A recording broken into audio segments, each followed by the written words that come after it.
сигнал. С нами сейчас на прямой связи по скайпу постоянный представитель Украины в Совете Европы Дмитрий Кулеба. Алло, здравствуйте. Добрый вечер. Добрый вечер, Дмитрий. Что вы думаете по поводу новой резолюции Европарламента об отношениях с Российской Федерацией? Действительно ли этот документ лишь только декларативный? Что есть в этой резолюции нового? Цей документ є частиною формування нової політики Європейського Союзу щодо Росії. Він є політичним, він дійсно не містить в собі якихось санкційних механізмів або юридичних зобов'язань, але він надзвичайно важливий, щоб сформулювати нову політику щодо Росії, стратегічну саме політику. І з'явився він, зокрема, і завдяки існуванню санкційних механізмів, санкційних рішень, ухвалених до цього Європейським Союзом, та інших документів Європарламенту, ухвалених з цієї проблематики. Тому недооцінювати значення цього рішення не варто. А какие поправки были отклонены в ходе голосования? Были ли какие-то поправки, которые не приняли в этой резолюции? Я ще не аналізував всі деталі цього процесу, тому не можу коментувати це, не володіючи конкретними фактами. Але хочу звернути увагу на те, що в ухваленому рішенні існує не лише теза важлива про те, що Росія не може вважатися стратегічним партнером ЄС, але, наприклад, і критика Північного потоку-2, газопроводу, який з'єднає Росію з Німеччиною і суттєво зміцнить позиції ще додатково зміцнить позицію Німеччини всередині ЄС. Тому документ треба дивитися на нього саме в такому широкому контексті. Він, знову повторюся ще раз, щоб не було зайвих очікувань, він не вирішує всі проблеми, але він є надзвичайно важливим елементом у формуванні загальної політики ЄС щодо Росії. Вот вы отметили выше, что документ предусматривает прерывание стратегического партнерства с Российской Федерацией. И что это означает? Вот объясните, как это скажется на дальнейшем диалоге с Российской Федерацией? Європарламент зараз заявив про свою позицію, своє бачення цього питання. Він традиційно дозволяє сказати собі більше, ніж Європейська комісія, скажімо так. Тобто в політичних питаннях Європарламент завжди на декілька кроків попереду. Але йдеться зараз про те, що не може бути повернення до статус-кво до 2014 року у стосунках з Росією, поки всі ті злочини, які були вчинені Російською Федерацією, не будуть компенсовані і не будуть припинені. Тому ми є свідками такого широкого процесу, який зараз відбувається в Європейському Союзі, але маємо також враховувати той факт, що в травні відбудуться вибори до Європарламенту, і є серйозні ризики того, що політичні сили, які наразі симпатизують Росії, вони зміцнять свої позиції в Європейському парламенті. І наявність такого документу, який зараз був ухвалений, суттєво звужує їх простір для маневру в переоцінці підходів до стосунків між ЄС і Росією.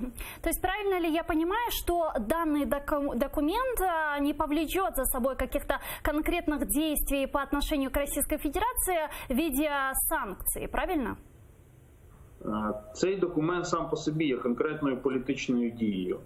Санкції є тобто юридично-політичною дією. Тому на посилення санкцій це не вплине, але однозначно, що цим рішенням Європарламент демонструє, що підстав для послаблення санкцій, як цього хочуть деякі сили в ЄС, теж немає. Ну вот смотрите, идет 5 лет военной агрессии Российской Федерации против нашего государства, да, за это время на международной арене было принято множество резолюций, осуждающих действия Российской Федерации. Что вот дает вот эта резолюция, по-вашему, и в принципе чего европейские страны, какую реакцию они ожидают от Российской Федерации?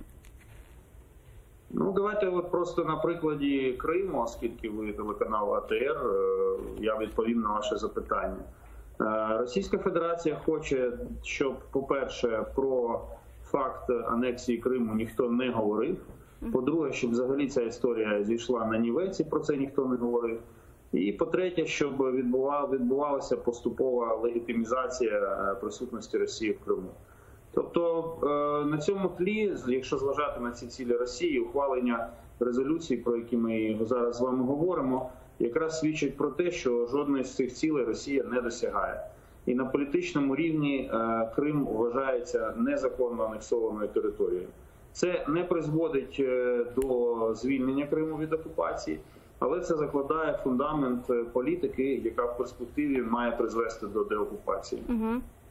Несмотря на это, вот в резолюции говорится, что Европа все еще настроена на диалог с Российской Федерацией. Вот на что рассчитывают европейские страны? Верят ли они действительно в то, что диалог с Путиным, в принципе, вот в нынешних реалиях он возможен? Вся історія Європи після Другої світової війни побудована на концепції діалогу. Ідея діалогу зведена в Європі зараз в абсолют, який не підлягає оскарженню чи дискусії. Тому відповідь на ваше запитання – так, вони вірять, що діалог з Путіним можливий.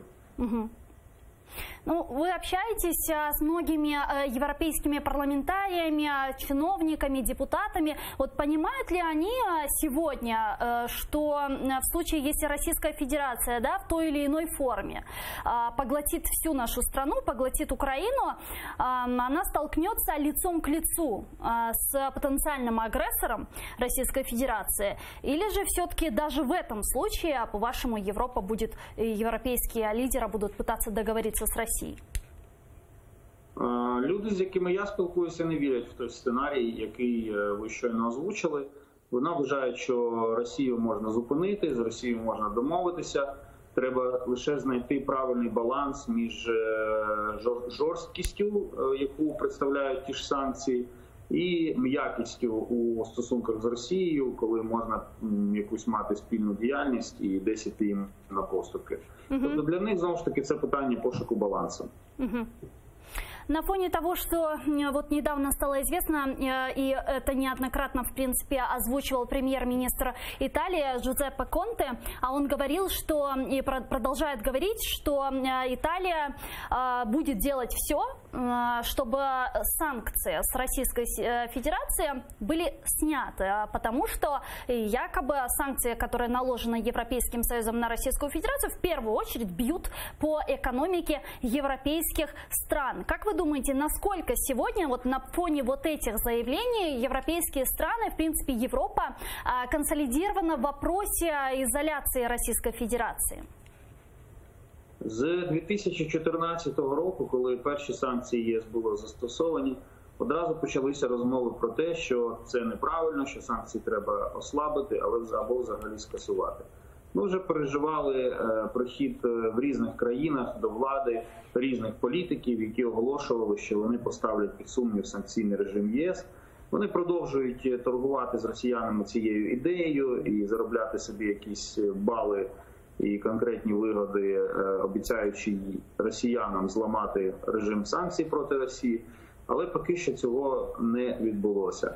Ми існуємо в просторі реальної політики, де завжди є хтось, хто грає за тебе, хто грає проти тебе, і ти сам граєш.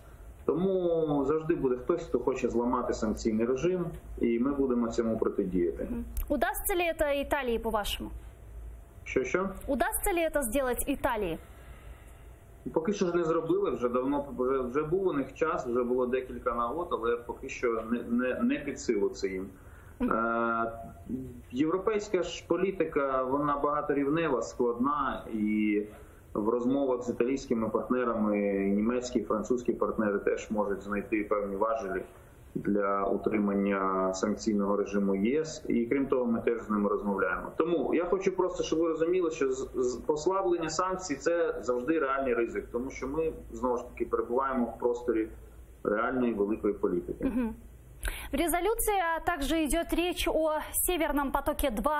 В свою очередь, Америка хочет ввести сейчас санкции против компаний, которые непосредственно имеют причастность к строительству этого трубопровода. Как вы думаете, могут ли санкции Соединенных Штатов Америки испугать Берлин и остановить строительство Северного потока?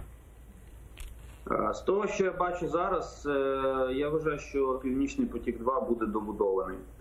Питання в іншому, на основі яких норм він буде функціонувати, тобто чи матиме Європейський Союз загалом, а не сама Німеччина, вплив на Німеччину в частині управління Північним потоком. Наразі виглядає так, що ЄС такий вплив матиме. Це добре і для Європейського Союзу, і для України. І друге питання – це яким чином буде збережений транзит через Україну.